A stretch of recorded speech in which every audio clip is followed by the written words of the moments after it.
साथियों, इस विशेष अंक में मैं हूं अंकुल पटेल। राजनीति में आरोप प्रत्यारोप का दौर ना हो, ऐसा संभव हो नहीं सकता। इन दिनों देश की मीडिया पे, अखबारों में एक खबर छप रही है पवन खेड़ा के मामले को लेकर के, और उसमें काफी कानूनी दलीलें भी सामने आ रही हैं, जिसमें कई जगह मामला अटक रहा है। दरअसल ये मामला है पवन खेड़ा ने असम के मुख्यमंत्री हेमंत बिस्वा शर्मा की पत्नी रिनिकी भुइयां पर पासपोर्ट विवाद से जुड़े आरोप लगाए थे। ऐसा बताया गया था उनके द्वारा एक प्रेस कॉन्फ्रेंस करके कि उनके पास 3 देशों के अलग अलग पासपोर्ट हैं।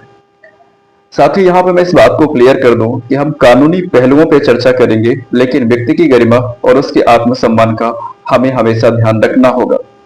यदि मेरे पास कोई आधार तथ्य नहीं है, तो मैं एक बड़ी पार्टी का नेता होने के नाते ऐसा नहीं है कि किसी भी इलेक्टेड या किसी भी देश के नागरिक पर किसी प्रकार का भी आरोप लगा करके और अपनी वाहवाही लूटूं। पवन खेड़ा ने कुछ ऐसा ही किया। इसके बाद तेलंगाना हाईकोर्ट ने पहले खेड़ा को 1 सप्ताह की ट्रांजिट अग्रिम जमानत दी थी। हालांकि इस अग्रिम जमानत या जो ट्रांजिट जमानत वहां पे दिया गया था, उस पर भी निशाना है, क्योंकि उस पर जो दस्तावेज देखे गए थे वह भी संशय है। क्योंकि पवन खेड़ा ने अपना आधार कार्ड फ्रंट का लगाया और बैक साइड में उनकी मैसेज के एड्रेस वहां का था वो दिखाया, तो पवन खेड़ा के पास कोई वहां का लोकल एड्रेस नहीं था। इसके बाद असम सरकार ने इस फैसले को सुप्रीम कोर्ट में चुनौती दी। सुप्रीम कोर्ट ने खेड़ा की जमानत बढ़ाने से इनकार कर दिया और कहा कि वे असम की अदालत में सीधे अग्रिम जमानत के लिए आवेदन कर सकते हैं। अदालत ने असम की अदालत को निर्देश दिया कि खेड़ा की अग्रिम जमानत याचिका पर शीघ्र विचार किया जाए।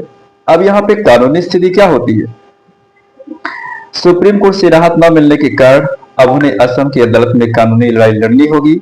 राजनीतिक संदर्भ ये मामला इतना गरमाया हुआ है और इसके बाद राजनीतिक तनाव को भी उजागर करता है।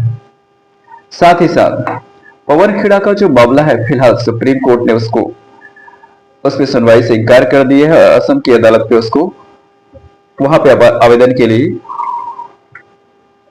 निर्देश दिए हैं। अब इस मामले के 2 पहलू, कानूनी पहलू है, कानूनी लड़ाई लड़ी जाएगी, चलेगी, और राजनीति। इस पे इतनी राजनीति हो रही है, ये कहा जा रहा है कि सरकार का पूरा सरकारी सिस्टम खेड़ा के पीछे पड़ा है। तो क्या खेड़ा ने जब प्रेस कॉन्फ्रेंस करके इलेक्शन से ठीक एक दिन पहले ये जो कॉन्फ्रेंस की थी, क्या उन्होंने इस विषय पे सोचा था? क्या उन्होंने किसी की निजता का हनन नहीं किया, किसी के पासपोर्ट, किसी के पर्सनल चीजों पर अटैक नहीं किया? और जब उनके पास कोई आधार नहीं था, गुवाहाटी में बैठ करके उन्होंने तो बड़ी स्पष्टता के साथ कहा था कि यदि गिरफ्तार कर सकते हो तो गिरफ्तार करो। अब असम की पुलिस जब उनके पीछे पड़ी है तो छिप करके तेलंगाना में शरण लिए हुई।